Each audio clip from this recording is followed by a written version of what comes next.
ମୁଁ ସୁଜିତ ସମସ୍ତଙ୍କୁ ସ୍ୱାଗତ କରୁଛି ମୋର ଏହି YouTube channel A to Z Odia ଟ୍ୟୁଟୋରିଆଲରେ। ତ ଆମେମାନେ ପୂର୍ବରୁ ଆଲୋଚନା କରିଥିଲେ ଯେ ଭାରତୀୟ ବୈଦେଶିକ ନୀତିର ବୈଶିଷ୍ଟ୍ୟ ସମ୍ପର୍କରେ। ଆଜିର ଏହି ଆଲୋଚନାରେ ଆଜିର ଏହି ଭିଡ଼ିଓରେ ଆମେ ଦେଖିବା ଯେ ଭାରତ ଓ ଏହାର ପଡ଼ୋଶୀ ରାଷ୍ଟ୍ର ସମ୍ପର୍କରେ ତା'ର ସମ୍ପର୍କରେ। ତ ଯେହେତୁ ଭିଡ଼ିଓ ଗୁଡ଼ିକ ଲେଟ୍ ହେଉଛି, ନିଶ୍ଚିତ ଭାବରେ କ୍ଷମା ଚାହିଁବି ଯେ ସମୟର ଅଭାବ ହେତୁ ମୁଁ ଭିଡ଼ିଓ ଗୁଡ଼ିକ ରେଗୁଲାରଲି ଅପଲୋଡ଼ କରିପାରୁନାହିଁ। ତେଣୁ ମୁଁ ଚେଷ୍ଟା କରିବି ଯେ ଏଇ 2-3 ମଧ୍ୟରେ 2-3ଟି ଚାପ୍ଟର ଯେଉଁ ରହୁଛି ପଲିଟିକାଲ ସାଇନ୍ସର ସବୁ ଭିଡ଼ିଓ ଗୁଡ଼ିକ ଅପଲୋଡ଼ କରିଦେବି ଏବଂ ପରବର୍ତ୍ତୀ ସମୟରେ ଆମେ ହିଷ୍ଟ୍ରି ହେଉ କି ଇଂଲିଶ ହେଉ କି MIL Odia, optional Odia, economics ଏହି ସବଜେକ୍ଟ ଗୁଡ଼ିକର ଭିଡ଼ିଓ ଗୁଡ଼ିକ ଆଣିବି। ନିଶ୍ଚିତ ଭାବରେ ଆମେ କ'ଣ କରିବା ନା ଡିସେମ୍ବର ପର୍ଯ୍ୟନ୍ତ ସବୁକୁ କମ୍ପ୍ଲିଟ୍ କରିକି ଜାନୁଆରୀରେ ରିଭିଜନ୍ କରିକି ଫେବୃଆରୀରେ ନିଶ୍ଚିତ ଭାବରେ ଆମେ ସବୁ ବର୍ଷର କ୍ୱେଶ୍ଚିନ୍ ଗୁଡ଼ିକୁ ପ୍ରାକ୍ଟିସ୍ କରିଦେବା। ତ ଭାରତ ହେଉଛି ଦକ୍ଷିଣ ଏସିଆର ଗୋଟେ ପ୍ରମୁଖ ରାଷ୍ଟ୍ର। ଏସିଆର ଦକ୍ଷିଣ ଭାଗରେ ଅଛି ଭାରତ, ତା'ର ଗୋଟେ ପ୍ରମୁଖ ରାଷ୍ଟ୍ର ହେଉଛି ଭାରତ। ପଡ଼ୋଶୀ ରାଷ୍ଟ୍ରମାନଙ୍କ ସହିତ ବନ୍ଧୁତ୍ୱ ସ୍ଥାପନ କରିବାରେ ଗୁରୁତ୍ୱ ଆରୋପ କରେ ଭାରତ। ବିଶେଷ କରି ଦକ୍ଷିଣ ଏସିଆରେ ଶାନ୍ତି ଏବଂ ସ୍ଥିରତା ପାଇଁ ଭାରତ ସର୍ବଦା ଚେଷ୍ଟିତ ଥାଏ। ଆମ ଦେଶକୁ ଘେରି ରହିଥିବା ରାଷ୍ଟ୍ରଗୁଡ଼ିକ ହେଲା ପାକିସ୍ତାନ ହେଲା, ଚୀନ ହେଲା, ବାଂଲାଦେଶ ହେଲା, କି ନେପାଳ ହେଲା, କି ଭୁଟାନ ହେଲା, କି म्यांमार ହେଲା, କି ମାଲଦ୍ୱୀପ ହେଲା, କି ଶ୍ରୀଲଙ୍କା ହେଲା, ଏହିସବୁ କ'ଣ କରିছে ନା ଘେରିକି ରହିଛି। ଏହି ସବୁ ରାଷ୍ଟ୍ର ସହିତ ଉତ୍ତମ ସମ୍ପର୍କ ସ୍ଥାପନ କରିବା ଭାରତ ସର୍ବଦା ଚେଷ୍ଟିତ ଥାଏ। ଏହିସବୁ ରାଷ୍ଟ୍ର ସହିତ ଉତ୍ତମ ସମ୍ପର୍କ ପ୍ରତିଷ୍ଠା କରିବାରେ ଭାରତ ସର୍ବଦା ଚେଷ୍ଟିତ ଥାଏ। ସେଥିମଧ୍ୟରୁ ଭାରତ ଚୀନ ହେଲା କି ଭାରତ ପାକିସ୍ତାନ ସମ୍ପର୍କ ଆମେ ନିମ୍ନରେ ଆଲୋଚନା କରିବା। ତ ଆମେ ପ୍ରଥମେ ଚୀନ ସମ୍ପର୍କକୁ ଆଲୋଚନା କରିବା। ପ୍ରଥମେ ପଏଣ୍ଟ ଦେବ ଭାରତ ଚୀନ ସମ୍ପର୍କ। ତ ସେଥିରେ ତୁମେ ଲିଖିବ ଯେ ଭାରତ ଏବଂ ଚୀନ ଦୁଇଟି ପଡ଼ୋଶୀ ରାଷ୍ଟ୍ର, ଉଭୟ ପୁରାତନ ସଭ୍ୟତାର ଦେଶ। ଏହି ହିମାଳୟ ପର୍ବତ ଦୁଇ ଦେଶକୁ ପୃଥକ କରିଛି, ବା ଏପଟେ ଭାରତ ଦେଲେ ସେପଟେ ଚାଇନା। ଉଭୟ ଚୀନ ଓ ଭାରତ ପୃଥିବୀର ଦୁଇଟି ଜନବହୁଳ ରାଷ୍ଟ୍ର କହିଲେ ଅତ୍ୟୁକ୍ତି ହେବ ନାହିଁ ଏବଂ ଏସିଆ ମହାଦେଶର ଦୁଇଟି ପ୍ରଭାବଶାଳୀ ପରମାଣୁ ସମ୍ପନ୍ନ ରାଷ୍ଟ୍ର କହିଲେ କମ୍ ହେବ ନାହିଁ। ସମସାମୟିକ ସମୟରେ ବର୍ତ୍ତମାନ ସମୟରେ ଦୁଇଟି ଦେଶ ମଧ୍ୟ ବିଶ୍ୱର ଦ୍ରୁତ ଇକୋନୋମିକ୍ ଅଭିବୃଦ୍ଧିର ଦେଶ ଗଣାଯାଏ। ଐତିହାସିକ ଦୃଷ୍ଟିରୁ ଦୁଇ ଦେଶର ସମ୍ପର୍କ ପ୍ରାୟ 2000 ବର୍ଷ ପୁରୁଣା। ଯେପରି ପୂର୍ବରୁ ଆସିଥିଲେ ହୁଏନସାଂ, ଫାଇହାନ ଆସିଥିଲେ। ଭାରତରେ ଅନେକ ବୌଦ୍ଧ ପ୍ରଚାରକ ଚୀନ କୋଣ ଅନୁକରଣରେ ବୌଦ୍ଧ ଧର୍ମ ପ୍ରଚାର କରିଥିଲେ। ଫାଇହାନ, ହୁଏନସାଂ ଏହି ବୌଦ୍ଧ ପଣ୍ଡିତମାନେ ଭାରତ ପରିଦର୍ଶନରେ ଆସିଥିଲେ। ପ୍ରାଚୀନ କାଳରେ ବହୁ ସଂଖ୍ୟକ ଚୀନ ଛାତ୍ରଛାତ୍ରୀ ମଧ୍ୟ ବିଦ୍ୟାଧ୍ୟୟନ ନିମନ୍ତେ ନାଲନ୍ଦା ବିଶ୍ୱବିଦ୍ୟାଳୟକୁ ଅଧ୍ୟୟନ କରିବା ପାଇଁ ଆସିଥିଲେ। ମାତ୍ର ଆଧୁନିକ ସମୟରେ ଦୁଇ ଦେଶ ମଧ୍ୟରେ ଦ୍ୱିପାକ୍ଷିକ ସମ୍ପର୍କ ମୂଳଦୁଆ ପଡ଼ିଥିଲା। 1950 ମସିହାରେ ଭାରତର ସ୍ୱାଧୀନତା ପରେ ଚୀନ ସହିତ ସମ୍ପର୍କ ଏବଂ ବନ୍ଧୁତ୍ୱପୂର୍ଣ୍ଣ ପରିବେଶ ସୃଷ୍ଟି ହୋଇଥିଲା। 1949 ମସିହାରେ କମ୍ୟୁନିଷ୍ଟ ବିଦ୍ରୋହ ପରେ ଚୀନ ଏକ ସାଧାରଣତନ୍ତ୍ର ରାଷ୍ଟ୍ର ବା ପିପୁଲ ରିପବ୍ଲିକ ଅଫ୍ ଚାଇନାରେ ପରିଣତ ହୋଇଯାଇଥିଲା।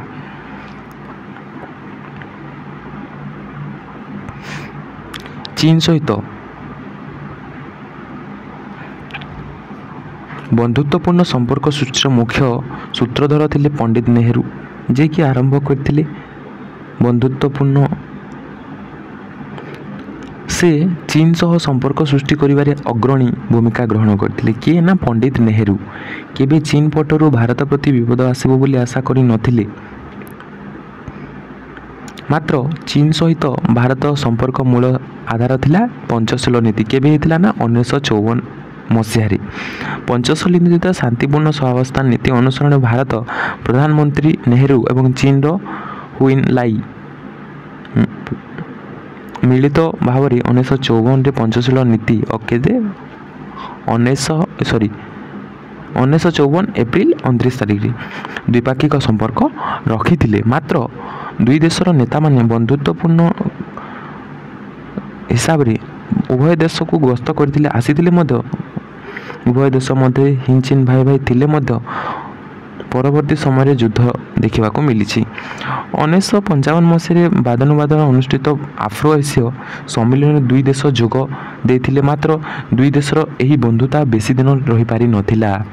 ମୁଖ୍ୟତଃ ଦୁଇଟି କାରଣ ପାଇଁ ସେମାନଙ୍କ ମଧ୍ୟରେ ଶତ୍ରୁତା ଆରମ୍ଭ ହୋଇଥିଲା, ଯାହା ଥିଲା ତୀର୍ଥ ସମସ୍ୟା ଏବଂ ଦୁଇ ନମ୍ବର ହେଲା ସୀମା ବିବାଦ। ଏହା ମଧ୍ୟ ଗୋଟେ ଗୋଟେ ପଏଣ୍ଟ ଲେଖିଦେବ। ପହିଲା ଭାରତ ଚୀନ ସମ୍ପର୍କ, 2 ନମ୍ବରରେ ହେବା ତୀର୍ଥ ସମସ୍ୟା, 3ରେ ହେବା ସୀମା ବିବାଦ। ତ ତୀର୍ଥ ସମସ୍ୟା ସ୍ୱାଧୀନତାର କିଛି ବର୍ଷ ପରେ, ସ୍ୱାଧୀନ ଯେତେବେଳେ ପାଇଯାଇଛି 1947, ତାର କିଛି ବର୍ଷ ପରେ କ'ଣ ହେଇଛି ନା ଦୁଇ ଦେଶ ମଧ୍ୟରେ ବନ୍ଧୁତ୍ୱପୂର୍ଣ୍ଣ ସମ୍ପର୍କ ତୀର୍ଥ ପ୍ରସଙ୍ଗକୁ ନେଇ ଦେଖିବା ଶତ୍ରୁତା ଲାଗି ରହିଛି। ବନ୍ଧୁତ୍ୱ ଥିଲା କିନ୍ତୁ ତୀର୍ଥ ସମସ୍ୟାକୁ ଦେଖି ସେମାନଙ୍କ ମଧ୍ୟରେ ପ୍ରସଙ୍ଗକୁ ନେଇ ସେମାନଙ୍କ ମଧ୍ୟରେ ଶତ୍ରୁତା ପରିଣତ ହୋଇଯାଇଛି। ଯେତେବେଳେ ଚୀନ ସ୍ୱାଧୀନ ରାଷ୍ଟ୍ର ହେବା 1 ବର୍ଷ ପରେ ବା 1939 ସ୍ୱାଧୀନ ରାଷ୍ଟ୍ର ହୋଇଛି, ମାତ୍ର 1950 ମସିହାରେ ହିମାଳୟ ପାଦଦେଶରେ ଅବସ୍ଥିତ ସ୍ୱାଧୀନ ତିବ୍ବତକୁ ଅକ୍ତିଆର କରିବା ପାଇଁ ଚେଷ୍ଟା କରିଛି ଏବଂ ତା ସହ ମିଶ୍ରଣ କରିବା ପାଇଁ ଚେଷ୍ଟା କରିଛି ବା ତା ଦେଶ ସହ ଅନ୍ତର୍ଭୁକ୍ତ କରିବା ପାଇଁ ଚେଷ୍ଟା କରିଛି। ପ୍ରଥମେ ଭାରତ ସରକାର ଚୀନ ସହିତ ତିବ୍ବତର ମିଶ୍ରଣକୁ ବିରୋଧ କରୁନଥିଲେ, ମାତ୍ର ଚୀନ ଯେତେବେଳେ ତିବ୍ବତ ଲୋକମାନଙ୍କର ଉପରେ ଅତ୍ୟାଚାର ଆରମ୍ଭ ଏବଂ ଏହାକୁ ସଂସ୍କୃତିକୁ ଦମନ କରିବାକୁ ଚେଷ୍ଟା କଲା, ସେତେବେଳେ ଭାରତ ଏହା ବିରୋଧରେ ସ୍ୱର ଉତ୍ତୋଳନ ଉଠାଇଲା। ଚୀନର ଦମନୀଳା ପ୍ରତିବାଦରେ ତିବ୍ବତୀୟାନ ଧର୍ମଗୁରୁ ଦଲାଇ ଲାମା ଭାରତର ରାଜନୈତିକ ଶରଣ ମାଗିଲେ। ଦଲାଇ ଲାମା କ'ଣ କଲେ ନା ରାଜନୈତିକ ଶରଣ ମାଗିଥିଲେ। ଧର୍ମଗୁରୁ କିଏ ଥିଲେ?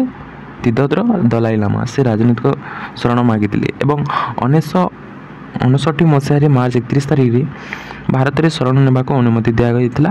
ଦଲାଇ ଲାମା ଶରଣ ପ୍ରସଙ୍ଗକୁ ଚୀନ ସହଜରେ ଗ୍ରହଣ କରିପାରିଲା ନାହିଁ। ତାକୁ ବହୁତ ଖରାପ ଲାଗିଥାଇପାରେ। ଏହି ଘଟଣାକୁ ଆଳ କରି ଚୀନ କ'ଣ କରିଛି ନା ଭାରତ ସୀମାର ବିଭିନ୍ନ ସ୍ଥାନରେ ଅନୁପ୍ରବେଶ କରିଛି ବା ପ୍ରବେଶ କରିବା ପାଇଁ ଚେଷ୍ଟା କରିଛି, ଯାହାକି ପଞ୍ଚଶୀଳ ନୀତିକୁ ଭଙ୍ଗ କରିଛି। ତାପରେ ଆସିଲା ସୀମା ବିବାଦ ଏବଂ ଭାରତ ଚୀନର ଦୁଇ ଦେଶର ଯୁଦ୍ଧ। ସମ୍ପର୍କ ପ୍ରତିଷ୍ଠା ହୋଇଛି ତ 1954ରେ ପଞ୍ଚଶୀଳ ନୀତିରେ, କିନ୍ତୁ କିଛି ବର୍ଷ ପରେ ଦୁଇ ଦେଶ ମଧ୍ୟରେ ସୀମା ବିବାଦର ଆରମ୍ଭ ହୋଇଯାଇଛି। ସୀମାକୁ ନେଇ ମତଭେଦ ସୃଷ୍ଟି ହୋଇଛି। ବ୍ରିଟିଶ ସମୟରେ ଭାରତ ଚୀନ ମଧ୍ୟରେ ମ୍ୟାକମୋହନ ଲାଇନ୍, କେଉଁ ଲାଇନ୍ ଗଠନ ହୋଇଥିଲା ନିର୍ଦ୍ଧାରିତ ହୋଇଥିଲା ନା ମ୍ୟାକମୋହନ ଲାଇନ୍। ମ୍ୟାକରେ ଯେଉଁ ସି ରହିଛି ନା ତାକୁ ହିଁ ତୁମେ ଦେଖିବ ଯେ ଏହା ହେଉଛି ଚୀନ ମ୍ୟାକମୋହନ, ତାହା ଚୀନର ଲାଇନ୍ ମ୍ୟାକମୋହନ। ଚୀନ ସହିତ ଲାଗିଥିବା ଭାରତର ପଶ୍ଚିମ ହେଲା କି ପୂର୍ବ ହେଲା କି ଉତ୍ତର ପୂର୍ବ ସୀମାର ପ୍ରାୟ 4057 କିଲୋମିଟର ଲମ୍ବା କ୍ଷେତ୍ର ରହିଛି। ଚୀନ ମୁଖ୍ୟତଃ ଭାରତର 1957ରୁ 1959 ମସିହା ମଧ୍ୟରେ ଭାରତରେ ଥିବା ଅକ୍ସାଇ ଚୀନ ଅଞ୍ଚଳକୁ ନିଜର ଅକ୍ତିଆର କରିବା ପାଇଁ ସେଠାରେ ସେ କ'ଣ କରିଛି ରାସ୍ତା ନିର୍ମାଣ କରିଥିଲା।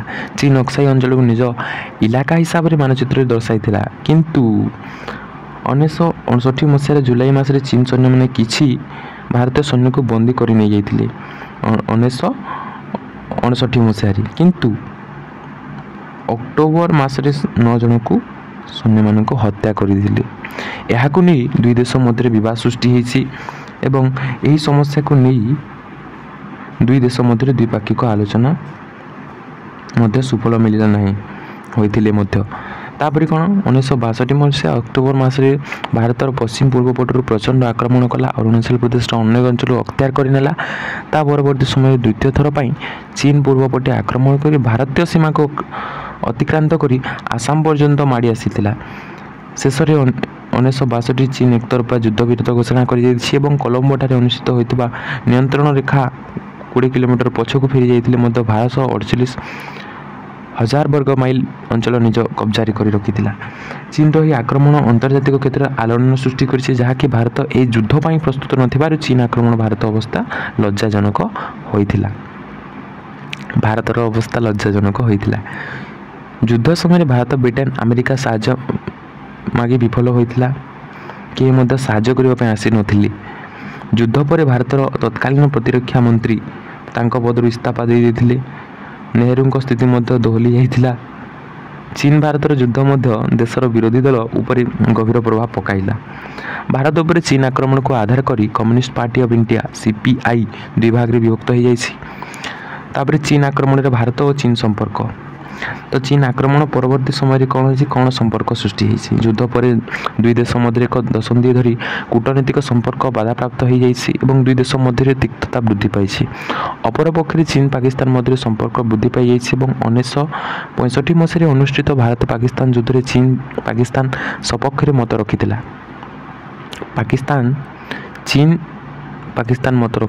चीन पाकिस्तान सपक्ष मत रखी। 1971 मसीह कौन हो चीन पाकिस्तान को हेल्प कर समर्थन कर एक दशंधि पर 75-76 बेलू द्विपाक्षिक संपर्क सुधार आसी। तापर KR नारायण भारत राष्ट्रदूत होता 1975 कौन करते चीन को जाते श्री चेन चान यून भारत को आसीदिले। 1978 मसीह भारत तत्कालीन वैदेशिक मंत्री किए थे अटल बिहारी वाजपेयी चीन को जाते 1979 मसीह दुई देश मध्य कूटनीतिक संपर्क सुधार आसिला। सेते बेले चीन तार काश्मीर नीति परिवर्तन आनी सीमा समस्या उपर आलोचना करी गोटे राजी कैलाश मानसरोवर तीर्थयात्रा पदोन्नत हो जाइए। तापर भारत चीन संपर्क नवा संपर्क जिते बेले राजीव गांधी प्रधानमंत्री हिसाब से 1988 मसीह चीन गस्तरे जाइथिले यापर दुई देश मध्य संपर्क नुआ पर्याय सृष्टि है। 1991 ली पेंग भारत आसीते 1992 आर वेंकटरामन चीन जाइथिले। दुई देश मध्य सीमार सैन्य ह्रास करने सहित उच्चस्तरीय सामरिक बैठक से राजी होती। नरसिंह राव प्रधानमंत्री थिबा बेले चीन प्रधानमंत्री ली पेंग मध्य सीमा वाणिज्य परिवेश रेडियो तथा टेलीविजन प्रसारण विभिन्न चुक्ति होइथिला। तापर आम देखा शीतल युद्ध हो जाइए। आउ गोटे मन रखिबो जे बिजनेस रे भी भल संपर्क थिला। मनमोहन सिंह समय दुई मध्य वाणिज्यिक काम वृद्धि पाई। आ गोटे जिनस 2009 कौन गठित होता ना ब्रिक्स गठित होता क्या नहीं ब्राजिल है रूसिया है इंडिया है चाइना है साउथ आफ्रिका है। एथुरु निश्चित भाव में गोटे क्वेश्चन आसूची जे किए किए थिले एवं केबे गठित होता ब्रिक्स कहले कौन बुझ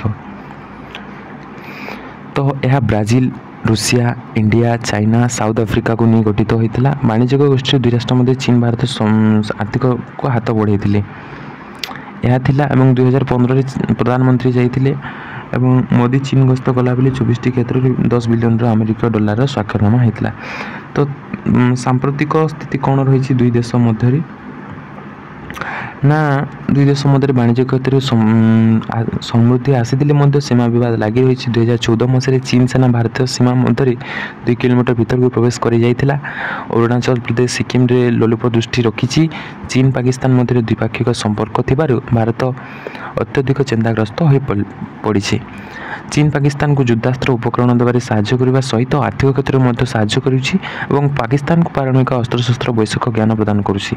यह व्यतीत चीन मध्य विरोधी गोष्ठी सन्त्रासवाद लश्कर ई तोबा जैश ई मोहम्मद हिजबुल मुजाहिदीन प्रभृति को समर्थन करुछि सपोर्ट करुछि। चीन पाकिस्तान रे आर्थिक कारोबार वृद्धि निमंते आर्थिक कॉरिडोर इकोनॉमिक कॉरिडोर निर्माण करुछि एवं दक्षिण एशिया रे भारतर शक्ति को परिहार करबा पराहत करने नेपाल बांग्लादेश श्रीलंका परि सामरिक सहयोग करुछि। तो आम मोटामोटी भाव में देखा गले से सबकि पाकिस्तान को दौर तथा अनेक गुड़े सन्त्रासवादी कार्यकलाप से निज को सपोर्ट करुछि। तापर आम देखा जे पुनश्च भारत भूटान चीन मध्य डोकलाम सीमा को नहीं एक नया बद सृष्टि होती। डोकलाम हो भारत चीन भूटान गोटे एक स्थान जो कनेक्ट करे तीन देश को 2017 मसीह जून मस चीन अंचल निजर बोली दाबी करिछि किंतु सैन्य दल ठुल करिछि हेलीपैड निर्माण करिछि। चीन रही दाबी को भारत अग्राह्य करिछि। यह थिला भारत और चीन मध्य संपर्क। परवर्ती समय आम देखा भारत और पाकिस्तान संपर्क